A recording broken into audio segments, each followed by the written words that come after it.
Recursion is a technique in which the solution to a problem depends on solutions to smaller instances of the same problem.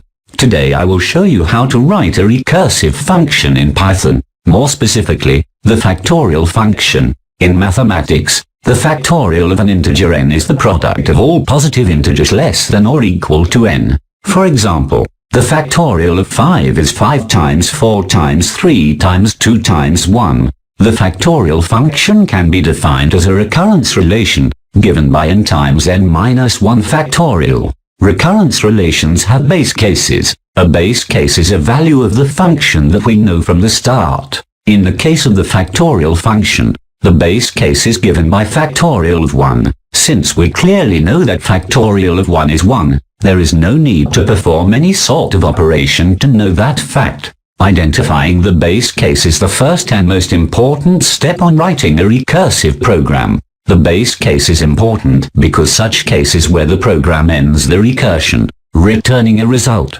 Let's see the program, so you can understand this in terms of code. All recursive programs have a similar structure, so learning the structure of this recursive program will give you an insight on how to code others. First we are going to write the base case. If the number n is equal to 1, then we return 1, since we know that the factorial of 1 is 1. Else, we are going to return n times factorial of n minus 1. Note that, in fact, this is precisely what we are trying to calculate. We are trying to calculate the product of all integers less or equal than n. The function calls itself repeatedly n times, until the function is called for n equals 1. The result of this function will be the product n times n minus 1 times n minus all the way to 1, until reaching 1. Well, now you know how to code factorial recursively in Python. However, we have not yet explained how recursion actually works in the stack of our program. Watch the videos that follow to discover that.